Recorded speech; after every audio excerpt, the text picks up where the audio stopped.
कि कोई चीज़ समझ नहीं आए, स्टिल डोंट आस्क, ये बात नहीं करनी। चलिए, I will open the gate, although मासिल मैं आपसे बात करता हूँ। That is not a very straightforward कि एक ही वॉइस नोट में सब समझ आ जाए। अभी आप डिफरेंट क्वेश्चन देखोगे ना, सबकी रिक्वायरमेंट थोड़ी थोड़ी डिफरेंट होती है। सो इसलिए मैं चाह रहा था कि हम क्लास में डिस्कस करें, ठीक है? जी मेरा बेटा। हाँ।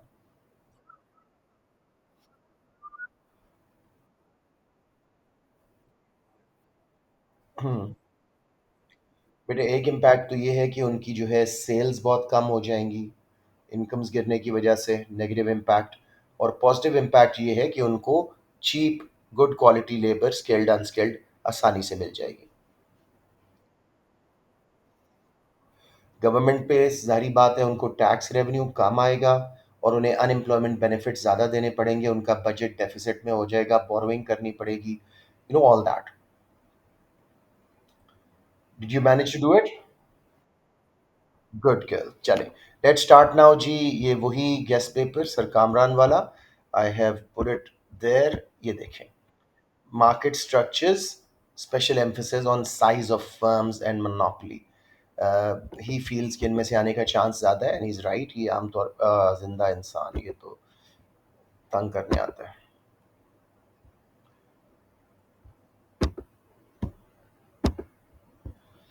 ऑलराइट जी, सो लेट्स कैरी ऑन। सबसे पहला क्वेश्चन देखें। Some firms in oligopoly markets choose to collude rather than engage in price competition. This will lead to higher prices and a less efficient allocation of resources. अब जैसे ही word less efficient allocation of resources आया, तो आप लोगों को पता होना चाहिए कि ये पार्टली मार्केट स्ट्रक्चर से क्वेश्चन है और पार्टली इकोनॉमिक एफिशिएंसी। क्लियर हो रही है बात? सबसे पहले हम बेसिक्स देखते हैं जी। की टर्म्स ओलिगोपोली मार्केट्स, इसके हमें कुछ 5-6 फीचर्स अच्छी तरह बताने हैं, ठीक है? उसके बाद कोल्यूजन पे बाद में आते हैं। प्राइस कंपटीशन क्या होता है और क्यों करती हैं oligopoly markets?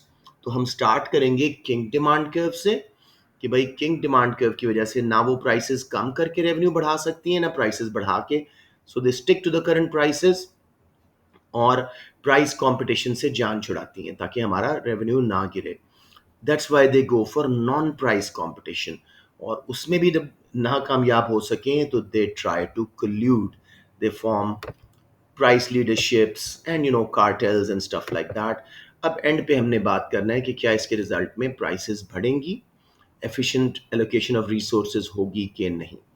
Everyone clear on the basic sketch? We will start with what is meant by efficient allocation of resources. So there are two types of efficiency in economics: productive, which means producing at the lowest possible cost, minimizing average cost, and allocative, which is producing according to consumer preferences. In other words, marginal social cost is equal to marginal social benefit, price is equal to marginal social cost, ठीक है? उसका basic diagram बना के हम start करेंगे। Anyone struggling here? मैं इसका पूरा आंसर दिखाऊंगा, लेकिन बात समझ आ रही है?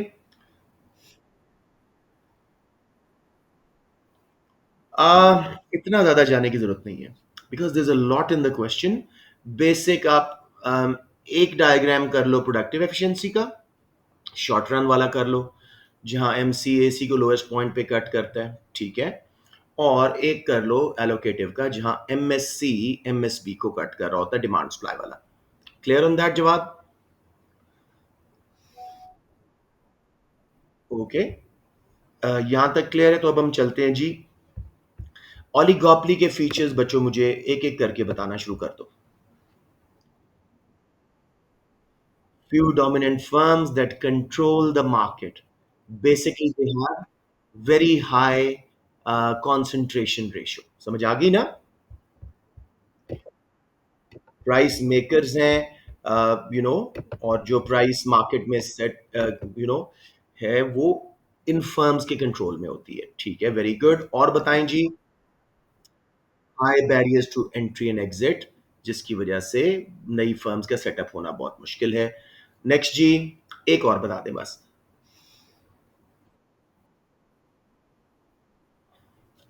दे try to differentiate their products, try to innovate, ठीक है मान लेता हूँ, बिकॉज प्राइस कम करके मार्केट शेयर बढ़ाना मुश्किल है, तो either they merger takeovers करते हैं या फिर क्वालिटी इंप्रूव करते हैं। ठीक हो गया जी। जी जी। दे मे और मे नॉट मैक्सिमाइज प्रॉफिट। ओलिगोपलीज करना चाहती हैं, लेकिन कोल्यूशन में कर सकती हैं, नॉन कोल्यूसिव मॉडल में नहीं कर सकती, इसलिए मे और मे नॉट मैक्सिमाइज प्रॉफिट। ठीक हो गया।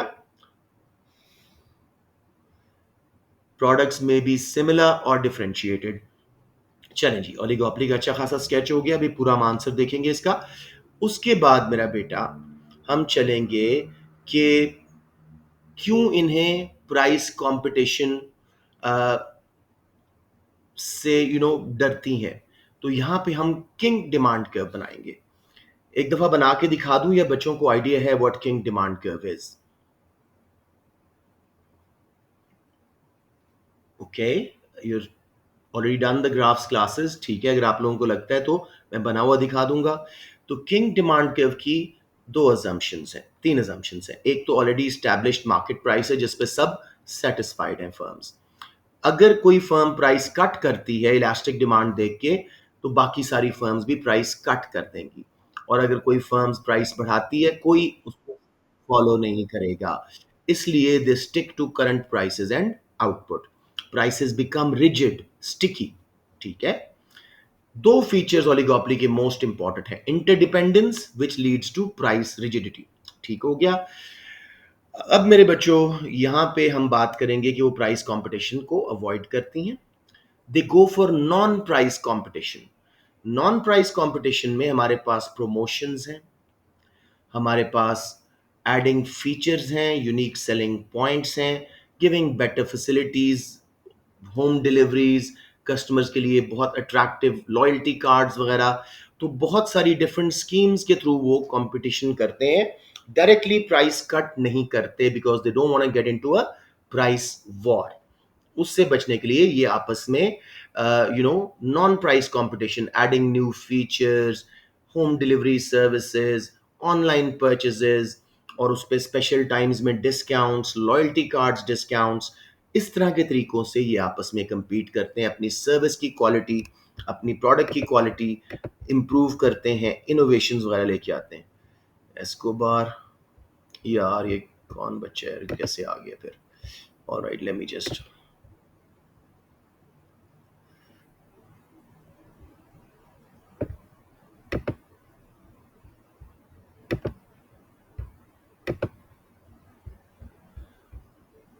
ऑलराइट जी। उसके बाद मेरे बच्चों ये हो गया। अब हम चलेंगे कि वो क्लूजन कैसे करते हैं। लंबा आंसर है, you can choose either model, price leadership और कार्टेल। अगर मैनेज कर सक रहे हो टाइम तो दोनों कर दो, किसी एक का डायग्राम बना दो। ठीक है। Price leadership is when one firm is chosen as a leader and the rest follow the prices set by the leader, और उसमें फर्म्स मिलके अपना फायदा कर रही होती हैं। राइट जी। ओवरऑल प्रॉफिट बढ़ा रही होती हैं अपना मिलके। उसके बाद मेरा बेटा हम अब इवैल्यूएशन की तरफ जाएंगे कि क्या इनकी वजह से less efficient allocation of resources होती है। To an extent, yes, because they're forming these collusions, they are, denying the entry to new firms, they are making it less competitive. तो possibility है कि ये market को exploit करें, ज़्यादा prices charge करें, और output less than desirable हो। लेकिन because now they become, एक किस्म का collusion की वजह से big size हो जाता है, इकट्ठे प्रोड्यूस कर रही हैं, तो इकोनॉमीज ऑफ स्केल आती हैं, जिससे long run average cost curve नीचे जाता है। डायनेमिक एफिशिएंसी, क्योंकि शॉर्ट रन लॉन्ग रन दोनों में एबनॉर्मल प्रॉफिट कमा सक रही हैं, तो री इन्वेस्ट करेंगी रिसर्च एंड डेवलपमेंट से में, जिसकी वजह से इनोवेशन भी आएगी, प्रोसेसेस में भी, प्रोडक्ट्स में भी, और पूरा long run average cost curve नीचे शिफ्ट होगा। तो एंड पे हम कंक्लूजन देंगे कि डिपेंड करेगा कि इनकी इंटेंशंस क्या हैं क्लूड करने की। अगर तो बैरियर्स टू एंट्री बनाने थे, प्रॉफिट मैक्सिमाइज करना था, तो yes, inefficient allocation of resources होगी।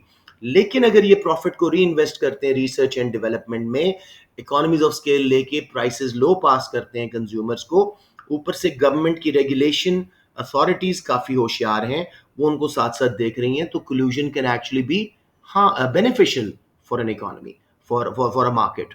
तो जरूरी नहीं है कि कोल्यूजन के रिजल्ट में हायर प्राइसेस और less efficient allocation of resources हो। बच्चों समझ आ गया overall sketch?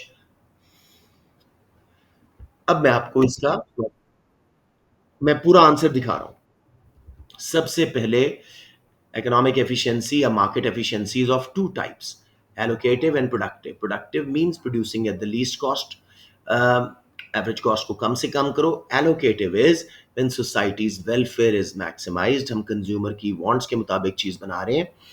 Marginal social cost is equal to MSB, MSB is equal to MSC, price is equal to MC. ये डायग्राम सबको आता है बेटे, ये डायग्राम किसी को मसला? So for resource allocation to be efficient, sale price must equal to marginal cost of the last unit produced. जितनी वैल्यू कंज्यूमर्स प्राइस की शक्ल में डाल रहे हैं, उतनी ही एक्स्ट्रा कॉस्ट फर्म्स को लग रही है. Other type of efficiency is productive, which is achieved by producing output at lowest possible average cost. AC1 पे हम लोएस्ट पॉइंट पे नहीं है, लोएस्ट पॉइंट वहां होगा, नीचे MC लगा दीजिएगा, जहां MC इसको लोएस्ट पॉइंट पे कट कर रहा है. Everyone clear? इसको टेक्निकल एफिशिएंसी भी बोलते हैं. ये आपने बेसिक्स बता दी. अब both perfect and monopolistically competitive firms have large number of small. perfect का मैं यहाँ जिक्र नहीं करूंगा, लेकिन इन्होंने कर दिया है. monopolistic competition has, हाँ monopolistic competition कहाँ पे आ गया? अच्छा, ये मैंने कोई और क्वेश्चन निकाल लिया. My bad, my bad, my bad.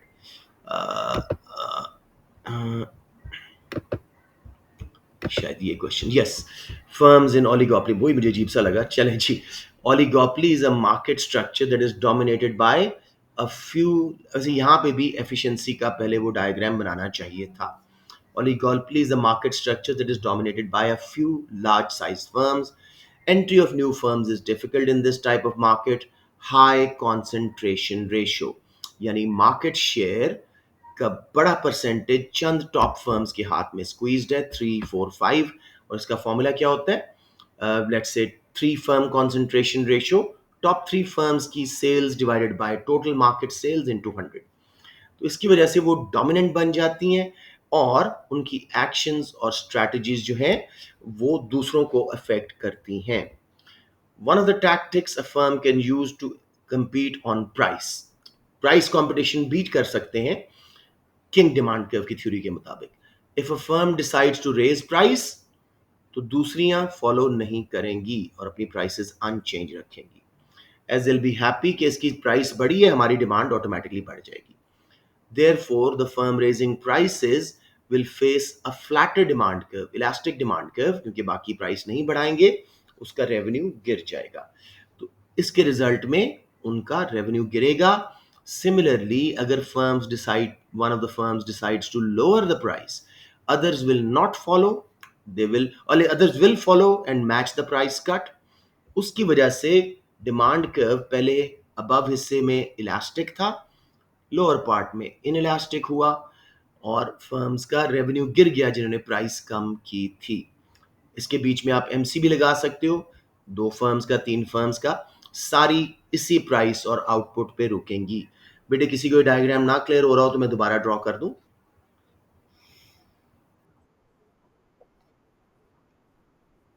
ये जो ब्रेक आता है, एमआर बेटे वैसे ही आ रहा होता है जैसे डिमांड कर्व से एआर निकलता है, एमआर भी उसी तरह निकलता है. लेकिन जब फर्म प्राइस कट करती है, और तमाम फर्म प्राइस कट कर देती हैं, consumers take a step back. They think who to buy from now, क्योंकि सबने प्राइसेस कट किए. वो जो डिलिबरेशन पीरियड है, उसमें थोड़ी देर के लिए एमआर ब्रेक होता है, गायब होता है. जब वो अपीयर होता है तो वो भी इनइलास्टिक हो चुका होता है. गॉट इट नाउ मासिल? जी जी, जब तमाम फर्म्स एक साथ प्राइस कट करेंगी, कस्टमर्स सोच में पड़ जाएंगे. That deliberation period, who to buy from and who to not, will cause a little break in marginal revenue.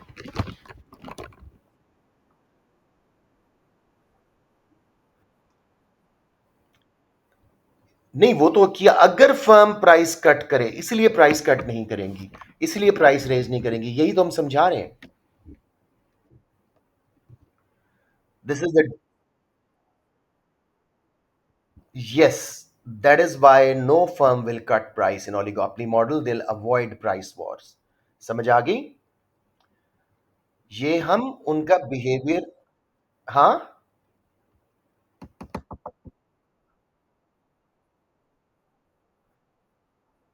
Yes. या या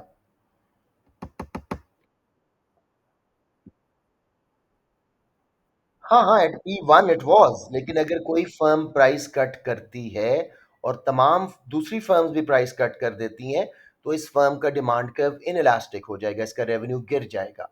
इसी को अवॉइड करने के लिए वो प्राइस चेंज नहीं करेगी। तमाम फर्म्स ऐसे ही सोचेंगी and they will not cut price. This is क्या हो जाता है? Because M R A R से निकलता है ना, जिस तरह ए आर की शेप होगी उस तरह एम आर की होगी। ओके। अब इसको अगर कहते हो दोबारा ड्रॉ कर देता हूं, अगर समझ आ गया है तो ठीक है। ये जो बीच में ब्रेक आ रहा है, ओके, तसल्ली से देखो, हमारा डिमांड कर्व ए से लेके यहां तक इलास्टिक था, प्राइस थी P1। फर्म को लालच आएगी कि मैं प्राइस कट करूं, मेरी सेल्स प्रोपोर्शनेटली ज्यादा बढ़ेंगी, मेरा रेवेन्यू बढ़ेगा। लेकिन अजम्पशन क्या कहती है? एक फर्म ने प्राइस कट की, बाकी सारी कट कर देंगी। जब सब कट करेंगी तो इलास्टिसिटी एकदम से कम हो जाएगी, कस्टमर के पास इतनी चॉइसेस हैं। उस वक्त कस्टमर डिलिबरेट करेगा और एमआर जो कि पहले इलास्टिक आ रहा था थोड़ी देर के लिए रुकेगा। कस्टमर फैसला करने में टाइम लगा रहा है, तो इसलिए थोड़ी देर के लिए मार्जिनल रेवेन्यू डिस्प्रोपोर्शनेट हुआ, डिसकंटिन्यू हुआ। जब वो कंटिन्यू हुआ तो डिमांड कर्व की तरह वो भी इनइलास्टिक हो चुका था। अब ऐसा कुछ हुआ नहीं है, अगर फर्म ऐसा करती तो ऐसा होता। इसी चीज को अवॉइड करने के लिए कोई फर्म प्राइस कट नहीं करेगी। गॉट इट बच्चों? अब इसकी एक्सप्लेनेशन देख लो। It is not quite a straight line but a kink demand curve. Assuming the initial price is P1 and initial quantity is Q1, a firm choosing to raise prices faces a flatter demand curve, but a steeper one if it chooses to lower prices. Uh, as a as long as MC stays between MC1 and MC2, इसके बीच में से MC अगर निकल रहा है तमाम firms का, the firm should stick to the present price and output. Though this king demand curve theory is criticized, example पहली इनिशियल प्राइस कहाँ से निकली, पहली क्वांटिटी कहाँ से आई, जैसे मासन पूछ रहे थे, and the competitors could react in different ways. This theory explains a case of price rigidity, and avoiding competing on price. It is also because the decision to lower price may trigger a price war. एक firm ने price cut की, सब cut करेंगी, price war शुरू हो सकती है। इस खौफ से बचने के लिए firms go for non-price competition. To avoid the situation of price war, firms can choose to compete on factors other than price. There are four elements of marketing mix, आपको पता ही है, 4 P's: price, product, price and promotion. Non-price competition may include competing on product, quality, branding, packaging, variety, etc. Place, distribution method, convenient location, home delivery service, promotion, advertisement, sale promotion, publicity, matches को sponsor करना. It is believed that competing on non-price factors such as better quality product or a repute for better quality customer service is a more effective way to win a permanent edge over competition than competing on price, as it is relatively easier for competitors to match the price than to compete on quality. समझ आ गई बात? अभी तक हमने क्या देखा? ओलिगोपली के basic functions, basic features. फिर जी, firms can go and compete on price, लेकिन उसके रिजल्ट में किंग डिमांड कर्व थ्योरी समझाती है कि सबका रेवेन्यू गिरेगा जो प्राइस कट करेगा या रेज करेगा। इसको अवॉइड करने के लिए, प्राइस वॉर से बचने के लिए, वो नॉन प्राइस कंपटीशन पे जाएंगे, फीचर्स ऐड करेंगे, क्वालिटी वैरायटी इतने मॉडल्स की देंगे, प्लेसमेंट के लिए डिस्ट्रीब्यूशन मेथड्स, कन्वीनियंट लोकेशन या होम डिलीवरी करेंगे, प्रमोशन के लिए एडवर्टाइजमेंट, सेल्स, प्रमोशन, पब्लिसिटी, तो ये non price factors better quality वगैरह लॉन्ग रन लास्टिंग एडवांटेज देते हैं आपको। अब जी, firms can have impact on others not only by changing prices but also by non-price factors, and also get affected by the actions of others. This strategic interdependence makes firms vulnerable and puts them in a situation of uncertainty. मुसलसल हर कोई innovate कर रहा है, different options ले रहा है, बड़ा मुश्किल हो रहा है compete करना। तो इस वक्त some firms will decide to go into some kind of formal or informal agreement. Informal is tacit like price leadership, या कार्टेल फॉर्मल एग्रीमेंट है। इस केस में इन्होंने प्राइस लीडरशिप वाला बनाया और इन्होंने बताया कि जी एमसीएमआर की आउटपुट लेंगे और एज अ रिजल्ट प्राइस ज़्यादा कर लेंगे, क्वांटिटी कम कर लेंगे। So before the collusion firms were charging price P0 MCAR वाली and quantity Q0 where demand and supply curve were intersecting. After the collusion is formed, monopoly power is created, demand curve and MR diverge. अब वो क्या करेंगे? The new output is where MC is equal to MR, तो मिल के पूरी industry अपना profit collusion के through maximise कर रही है। समझ आ गया मेरे बच्चों? अब आखिरी चीज रह गई। Sorry,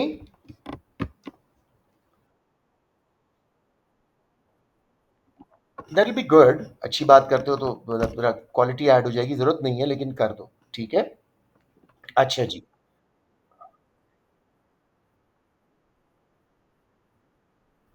they have become a cartel. पहले कार्टेल से पहले डिमांड एंड सप्लाई के थ्रू Q0 P0 क्वांटिटी थी एंड प्राइस थी। अब एमसीएमआर पे आपने कर दिया। उन्होंने बहुत बेसिक डायग्राम बनाया, आसान वाला।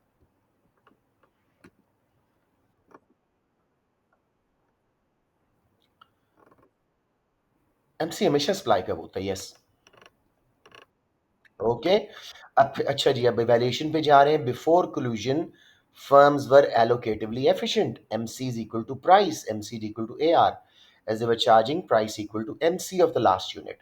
However, after collusion, price exceeds marginal cost of the last unit.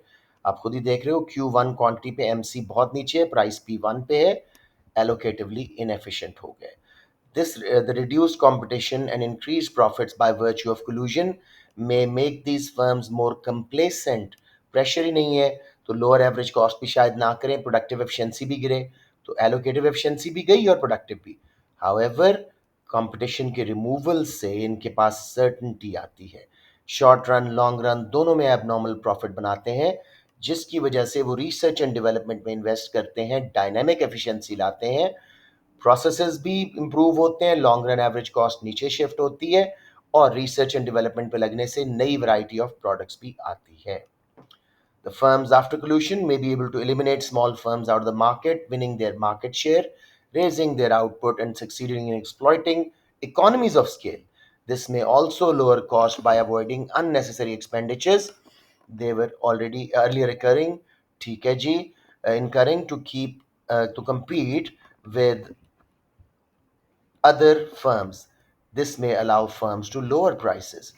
Whether the benefits of collusion exceed its cost or not depends not only on firms but also the regulatory framework of the government. Government के competition commission, market committees कितनी active थी. Collusion can be beneficial if it exploits economies of scale, research and development की वजह से dynamic efficiency ले आए। इसी तरह strong intervention by the government can make collusion even more beneficial for the consumer, लेकिन अगर unregulated है, exploitative है, तो consumers के लिए बुरा है। समझ आ गया बच्चों? ये आपका पहला क्वेश्चन डन। किसी को यहां प्रॉब्लम आ रही है? जी जी जी।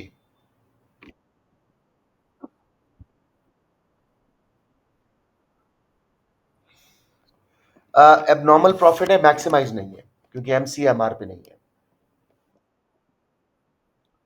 It is a satisfying profit, yes.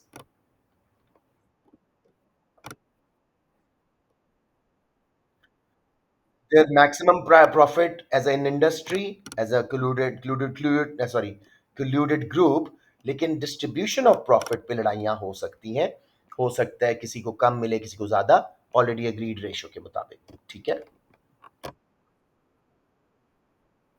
Why not, that's also an evaluative point. जी बच्चों, ये क्वेश्चन मैं पिछली क्लास में करवा चुका हूं, अगर किसी को जरूरत है तो एक बार मैं फिर भी ये डायग्राम करवाने को तैयार हूं। 8 मार्क का सिंपल सा क्वेश्चन है। Article says that monopolies are tolerated because they're efficient. Assess with the help of a diagram whether economic theory supports this idea that monopolies are efficient. करवा दूं? कौन सी?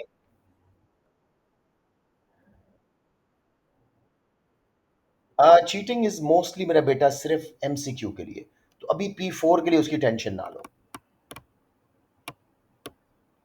समझ रहे हो?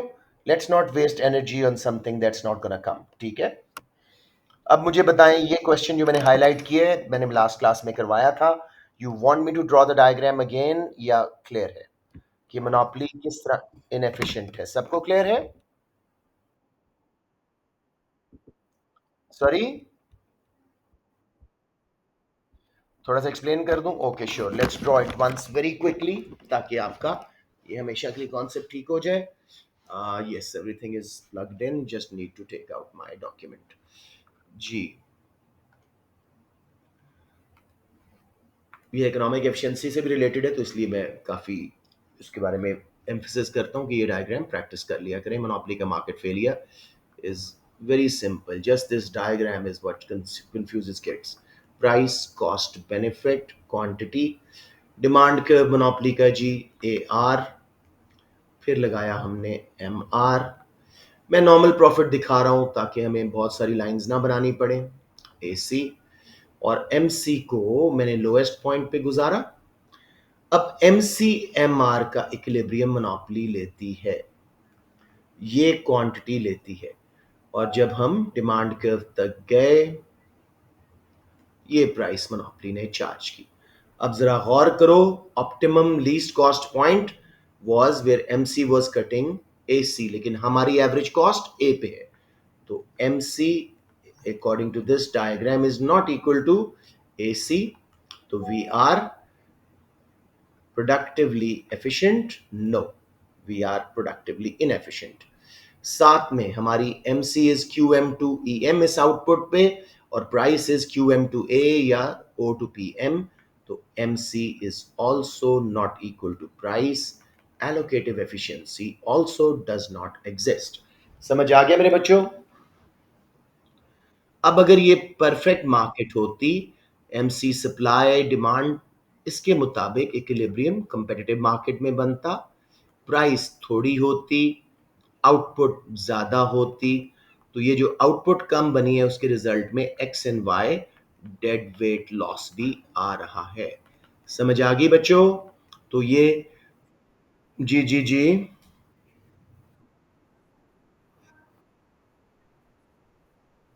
MCAR हमेशा परफेक्ट मार्केट MCAR पे produce करती है।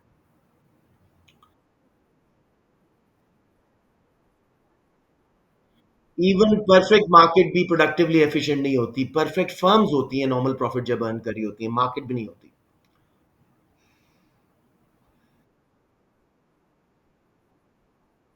नहीं, वो प्रोडक्टिव एफिशिएंसी है। Perfect market is allocatively efficient. MC supply है, डिमांड AR है, वहां पे इक्विलिब्रियम बनता है। एमसी AC पे इक्विलिब्रियम नहीं बनता। जी, anyone? Anyone?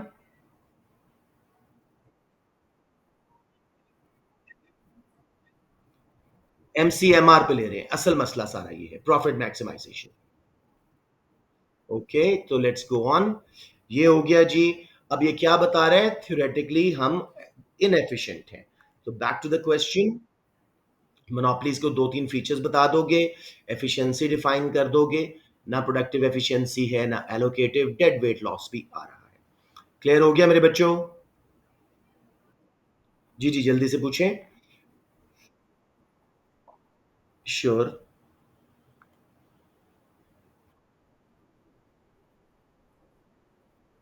Yes, yes, absolutely. A to EM का डिफरेंस है। हमारा QM टू EM MC है, जबकि ए तक जाके प्राइस बन रही है। Got it? चले जी, गुड। शाबाश, ऐसे ही पूछा करें, जैसे मार्शल पूछते हैं, इनका क्लियर हो जाता है फिर। A government allows the merger of two large firms in the industry. With the help of a diagram, evaluate the view that this merger should not have been allowed. पहले मैं आपको ब्रॉड स्ट्रोक्स दे देता हूं और फिर answer दिखाता हूं। What is a merger? When two or more firms, become one, ठीक है? Either one firms buy the other or they, uh, unite as one big firm, ठीक है? This can be horizontal, vertical, forward, backward, whatever. यहां पे हम बात करेंगे, same industry है, टू लार्ज फर्म्स हैं, मोस्ट प्रोबेबली हॉरिजॉन्टल मर्जर है या वर्टिकल फॉरवर्ड बैकवर्ड है, ठीक है? अब जब ये मर्जर होगा तो वो कहता है डायग्राम बनाओ और बताओ कि क्या ये मर्जर फायदेमंद है, अलाउड होना चाहिए था या नहीं होना चाहिए था। जब ऐसा मर्जर होता है तो फर्म्स लार्ज हो जाती हैं, उनकी इकोनॉमीज ऑफ स्केल आती हैं, एवरेज कॉस्ट कम होती है, कस्टमर बेस बढ़ती है, वो एक्सप्लॉयटेटिव हो सकती हैं, एमसीएमआर पे प्रोड्यूस करके आउटपुट रिस्ट्रिक्ट करके प्राइस बढ़ाएंगी, ये चांसेस आर। और साथ में वो शॉर्ट रन लॉन्ग रन में एबनॉर्मल प्रॉफिट बनाएंगी, जिसकी वजह से वही फायदे, डायनामिक एफिशिएंसी, आपकी जो है क्या उसको बोलते हैं, इकोनॉमीज ऑफ स्केल। तो कोई ज़रूरी नहीं है कि मर्जर की वजह से हमेशा नुकसान ही हो कंज्यूमर्स को एंड मार्केट्स को, ठीक है? डिपेंड करेगा कि दोनों साइज का करंट फर्म क्या था, मर्जर बनने के बाद क्या वो मोनोपोली तो नहीं बन गई, और अगर बन गई हैं तो वो डायनामिक एफिशिएंसी से कितना हमें फायदा दे रही हैं, इकोनॉमीज ऑफ स्केल से कितना फायदा दे रही हैं। So it's not a sweeping statement to be made कि merger should not have been allowed. Lots of real world empirical factors need to be looked at. बात समझ आ रही है बच्चों? अब मैं आंसर दिखाने जा रहा हूं, but if you have any problem in the beginning of the bold strokes. जी, ये क्या है, एक बार मैं देख लूं, ये तो मैं हबीब ने किया है क्लूजन वाला, ये है शायद, नो, this one जी। A government allows the merger of two large firms in the same industry. With the help of a diagram, evaluate the view that merger should not have been allowed. पहले हम फायदे बताएंगे merger के, फिर नुकसान बताएंगे। बहुत सिंपल है। A merger of two firms in the same industry, an example of horizontal merger. Backward, forward, vertical भी हो सकता है। A horizontal merger is when two firms operating at the same stage of production cycle decide to merge, जैसे Honda with Toyota. Mergers are most common in oligopoly. फिर थोड़े से हम oligopoly के यहाँ फीचर्स बता देंगे। वही जी, few large sized firms who dominate, ठीक है? New firms entries, difficult barriers to entry हैं, हाई कॉन्सेंट्रेशन रेशियो है, यानी big market share is squeezed into the hands of few large firms. This makes them dominant, and the actions and strategies of these firms affect other firms and vice versa. उसके बाद जी, firms can have an impact on others not only by changing prices but also by non-price factors, also get affected by the action of others. This strategic interdependence makes firms vulnerable and puts them in a situation of uncertainty. To avoid this, firms may collude and merge. तो merger के result में वही collusion वाला diagram ही बनता है। After successful merger, पहले demand and supply के through output Q0 थी, प्राइस P0, अब ये MCMR पे करेंगे, प्राइस ज्यादा करेंगे, क्वांटिटी कम बेचेंगे। समझ आ रही है बच्चों? कोई कंफ्यूजन? लेकिन अब वही है बेटे, मर्जर के रिजल्ट में या कोल्यूजन के रिजल्ट में। Collusion is under hand, merger is open, affect से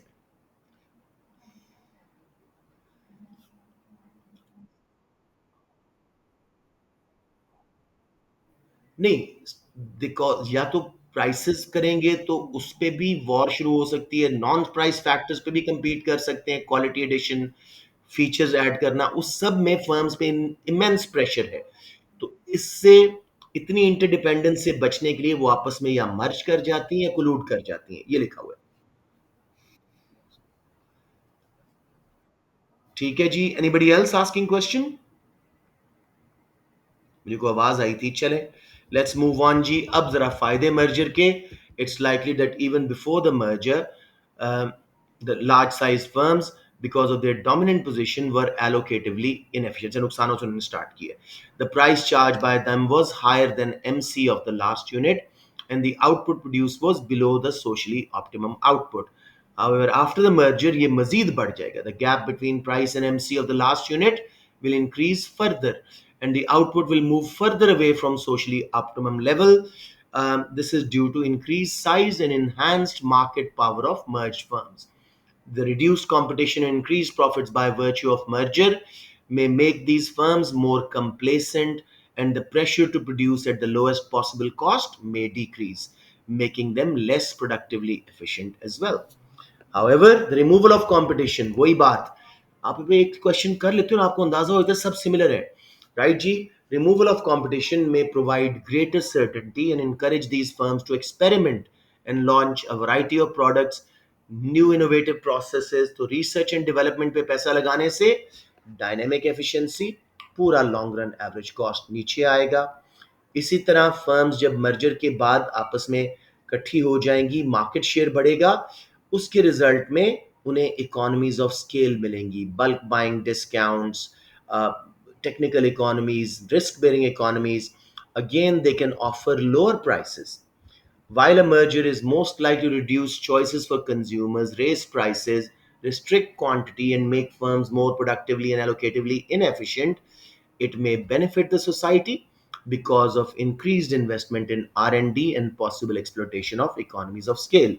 अब दोबारा हम conclude करते हैं, whether the benefits of merger exceed its costs or depend or not depends on not only firms own objective but also government ke regulatory authorities.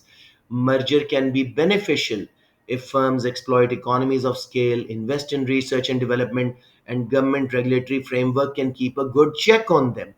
अगर ऐसा नहीं तो वो हायर प्राइसेस लो क्वालिटी करेंगी. समझ आ गया मेरे बच्चों? Very similar answers to most questions. जी ईमान, जी बोले.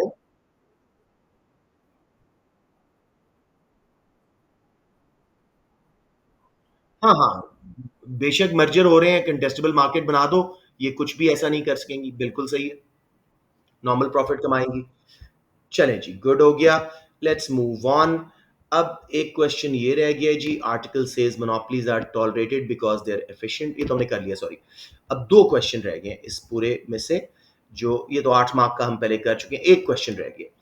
Evaluate the view that monopolistically competitive firms will always charge lower prices and operate more efficiently than a monopoly firm. कुछ नोट कर रहे हो? एफिशिएंसी इसमें भी घुस रहा है.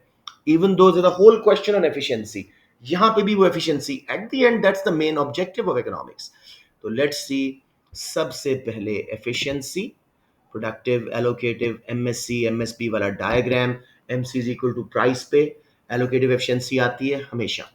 उसके बाद जी मोनोपोलिस्टिक कंपटीशन, क्या फीचर्स हैं बताओ मेरे बच्चों. Number of firms. Yes, very good. They earn abnormal profit in short run, but only normal profit in long run. Large number of firms, hundreds में, small size, small market shares. Products are, इनकी products are differentiated. This is what gives them monopolistic power. उसके बाद जी इनका demand curve तैयार है, elastic है क्योंकि competition बहुत है, और बैरियर्स टू एंट्री ना होने के बराबर. ठीक है. अब हम बात करेंगे मोनोपोलिस्टिक कंपटीशन की. शॉर्ट रन, लॉन्ग रन में कैसे आउटपुट एंड प्राइस डिटरमिन होती है. शॉर्ट रन में अब नॉर्मल प्रॉफिट का डायग्राम बना दो, लॉन्ग रन में नॉर्मल का. You done. फिर जब वो मोनोपोली से उसको कंपेयर करते हैं, मोनोपोली में क्योंकि डिमांड कर्व ज्यादा इनइलास्टिक होता है एमसीएमआर की आउटपुट पे, वो प्राइस डिमांड कर्व के मुताबिक चार्ज करेंगी, प्राइस बढ़ जाएगी और आउटपुट कम हो जाएगी. तो यहाँ पे बेसिक बात सही है कि monopolistic competitive firms will charge lower prices and will be more efficient. लेकिन when it comes to monopolies they are dynamically efficient, they have economies of scale. तो कोई जरूरी नहीं है कि मोनोपोलिस्टिक कंपटीशन की फर्म्स उनसे ज्यादा एफिशिएंट हों. साथ मोनोपोलिस्टिक कंपटीशन के अंदर वो जो है एक्सेस कैपेसिटी बहुत ज्यादा है, बहुत सारी कैपेसिटी वेस्ट कर रहे होते हैं, ठीक है, जिसकी वजह से वो जरूरी नहीं है कि मोनोपोली से ज्यादा एफिशिएंट एंड लोअर प्राइसेस वाली हो। समझ आ गया बच्चों? Now you getting the sketch of the whole thing? जी। जी। Yes yes, that shows lack of allocative efficiency. अच्छा जी, अब देखो, सबसे पहले आपने एफिशिएंसी को डिफाइन किया, डायग्राम बनाया प्रोडक्टिव एलोकेटिव दोनों का, उसके बाद आप आ गए परफेक्ट एंड उनके मोनोपोलिस्टिक कंपटीशन के features, large number of firms, large number of consumers, entry of new firms and leaving them is very easy, exit and entry पे कोई बैरियर नहीं है, primary and fundamental difference between it and market structure of perfect market is firms sell identical products in perfect market, जबकि monopoly में monopolistic competition में differentiated। इसके अलावा जी, इन्हें मार्केट प्राइस पे कोई कंट्रोल नहीं होता, अनलाइक परफेक्ट कंपटीशन, जिसकी वजह से मोनोपोलिस्टिक कंपटीशन फर्म जो है अपने प्रॉफिट को अपने प्राइस को बढ़ा के भी कस्टमर को रिटेन कर सकती हैं बिकॉज ऑफ डिफरेंशिएटेड प्रोडक्ट्स, ठीक है। डिमांड कर्व इनका थोड़ा सा डाउनवर्ड स्लोपिंग होता है, इलास्टिक। शॉर्ट रन में देखो ये एबनॉर्मल प्रॉफिट बना रही है। Anybody needs practice with this diagram? AR थोड़ा ऊपर लगाओगे, एसी थोड़ा नीचे, एमसीएमआर की आउटपुट पे shaded area is the profit. बना दूं एक बार? जी जी जी, बोलें। यस मार्सिल।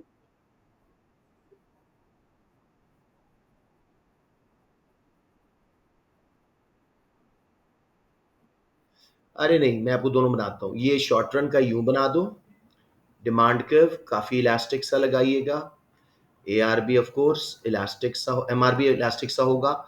एबनॉर्मल प्रॉफिट के लिए एसी को नीचे तक ले आए, अब एमसी लगाएं, एमसी एमआर की आउटपुट लेंगे। अब इसी आउटपुट पे रहना है, पहले एवरेज कॉस्ट आई, फिर डिमांड कर्व आया जो कि प्राइस बन गया, ये सारा एरिया एबनॉर्मल प्रॉफिट, ठीक है। अलबत्ता लॉन्ग रन में क्या होगा, नई फर्म्स अट्रैक्ट होंगी और साथ में फर्म्स के बढ़ने से फैक्टर्स ऑफ प्रोडक्शन की डिमांड बढ़ेगी, एवरेज कॉस्ट कर्व ऊपर शिफ्ट होगा, तो एवरेज रेवेन्यू नीचे शिफ्ट हुआ, एवरेज कॉस्ट ऊपर शिफ्ट हुआ, जिसकी वजह से अब आपका बिल्कुल नॉर्मल प्रॉफिट बन जाएगा। एसी को यूं लगाएं और जब आप एमसी लगाएंगे, एमसी एमआर की इक्विलिब्रियम पे सिर्फ नॉर्मल प्रॉफिट अर्न कर रही है फर्म। समझ आ गया बच्चों? ये लॉन्ग रन का जी।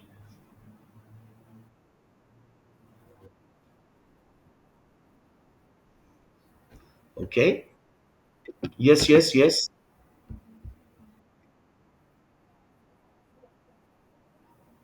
क्या कह रहे हो?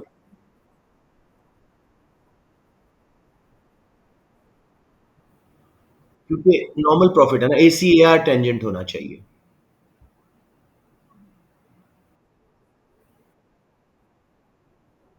एमसी बाद में लगाएं ताकि आपको पहले ही पता हो मेरी एमसीएमआर का आउटपुट कहां लेनी है, क्या वहां पे टेंजेंसी आ रही है कि नहीं। Right, well done. चलिए लेट्स मूव ऑन जी। आप पूछ रहे थे इससे पहले वाला कहां पे मेरे बेटा, unlike a perfect competitive firm, सिर्फ फीचर्स बताए उन्होंने बेटे। समझ आ गया? उन्होंने फीचर्स, उन्होंने कंपैरिजन कर दिया परफेक्ट मार्केट की, आप वैसे ही बता देना। monopolistic competition had large number of buyers and sellers who are price makers because firms have unique products, differentiated products, they can charge different prices. There is very few barriers to entry and exit. Firms can easily enter and exit. Firms earn abnormal profit in the short run, but because there are no barriers, new firms attracted makes it only normal profit in the long run. फिर आपने short run का abnormal profit दिखाया, जैसे ही long run आया नई firms आने से ये डिसअपियर हो गया। समझ आ गई मेरा बेटा? ओके। अब साथ में जी, inability of monopolistically competitive firms to earn supernormal profit in long run puts pressure on them to be productively efficient. क्योंकि उनको लॉन्ग रन में प्रॉफिट नहीं है, सिर्फ नॉर्मल प्रॉफिट है। They can not afford to be complacent and inefficient. तो long run में ये एफिशिएंट हो जाते हैं प्रोडक्टिवली, अलबत्ता शॉर्ट रन में प्रोडक्टिवली इनएफिशिएंट हो सकते हैं। So therefore, firms in monopolistic competition may be productively inefficient in the short run, but are bound to be productively efficient in the long run. However, such firms are allocatively inefficient in all time periods. MC हमेशा कम होता है, price ज्यादा होती है, MC price के बराबर नहीं होती। साथ में वैरायटी वाला तो ये देते हैं, लेकिन में एक्सेस कैपेसिटी बहुत है। नोट करो, lowest point of average cost curve जहां पे लॉन्ग रन मार्जिनल कॉस्ट उसको कट करता है, वो आइडियल पॉइंट है Q2। हम एमसीएमआर पे देखो, इलास्टिक डिमांड की वजह से कितनी ज्यादा एक्सेस कैपेसिटी है। तो monopolistic competition is rather wasteful. समझ आ रही है बात? बिल्कुल नॉर्मल प्रॉफिट का दोबारा डायग्राम बनाओ। जितनी एमसीएसी की आउटपुट होनी चाहिए थी उससे पीछे हैं हम, वो वाला एक्सेस कैपेसिटी बन गई। So basically, monopolistically competitive firms produce profit maximizing output at the lowest possible average cost and are hence productively inefficient. However, in pursuit to maximize profit, ये output कम करती हैं, जिसकी वजह से they do not reduce average cost, economies of scale, excess capacity को use नहीं कर पाती। तो monopolistic firms are also जी।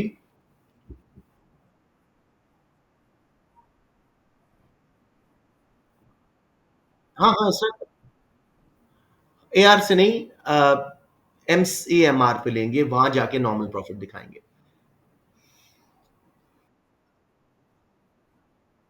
हम्म।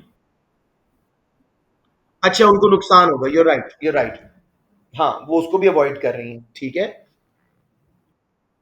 इसमें हाँ, इसमें इसमें थोड़ी ड्राइंग का इशू है, don't worry about it, don't worry about it, ठीक है। नेक्स्ट जे, मोनोपोलिस्टिक कंपटीशन फर्म्स क्योंकि आपस में इतना compete कर रही होती हैं प्रोडक्ट डिफरेंशिएशंस पे, तो वो भी कंज्यूमर्स को कोई फायदा नहीं है कि वैरायटी अवेलेबल है। जरूरी है कि अगर बहुत सारे टूथपेस्ट हैं तो लोगों के दांत हेल्थी हो जाएं, नॉट नेसेसरी। तो sometimes they are wasteful. Monopoly, on the other hand, single seller, more than 25% market share, downward sloping inelastic demand curve, MR उससे पहले गिरता है, MCMR पे प्रॉफिट मैक्सिमाइज करते हैं, शॉर्ट रन लॉन्ग रन दोनों में एबनॉर्मल प्रॉफिट कमाते हैं। लिहाजा मोनोपली डायनेमिक एफिशिएंट भी है, लॉन्ग रन एवरेज कॉस्ट कम करती है, इकोनॉमीज ऑफ स्केल भी लेती है, कैपेसिटी भी बेहतर यूज करती है। तो एंड पे कंपैरिजन जी, while a monopolistically competitive firm is productively efficient, it is not dynamically efficient due to lack of funds needed for research and development. This is because of zero profits it makes in long run. In comparison, monopoly is likely to be dynamically efficient because of the higher profits it earns. Therefore, there are many examples where firms sell products that are differentiated on the basis of quality, design, size, feature, etc. It is harder to find a market जिसमें वाकई large number of small size firms हो। Even restaurant markets में देखो, उसमें KFC, McDonald's भी हैं जो कि ह्यूज फर्म्स हैं। एक नया ग्रोसरी स्टोर एंटर हुआ है, तो जरूरी नहीं सब ग्रोसरी स्टोर्स पे असर आए, हो सकता है उस इलाके की ग्रोसरी स्टोर्स पे असर आए, बाकियों पे ना आए, ठीक है।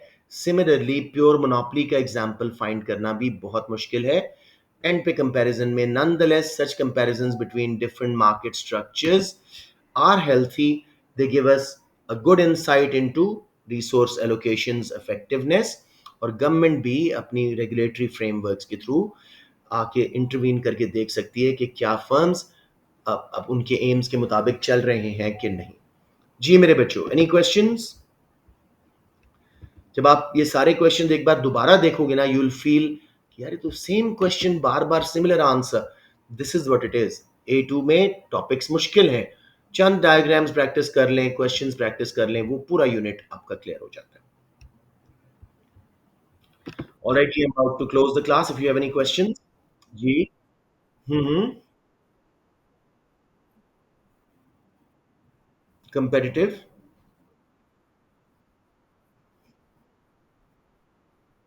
नहीं होती, नहीं है। उन पे प्रेशर होता है कि लॉन्ग रन में, क्योंकि नॉर्मल प्रॉफिट सिर्फ कमा सकते हैं, वो थोड़ा सा भी इनएफिशिएंट होना अफोर्ड नहीं करते। थोड़ी सी भी कॉस्ट बढ़ी, वो मार्केट से निकल जाएंगे। तो लॉन्ग रन में yes they become they try to be productively efficient. Try करते हैं, थ्योरेटिकल प्रोडक्टिव एफिशिएंसी नहीं आती। एसी पे होना चाहिए, एब्सोल्युटली। गौरव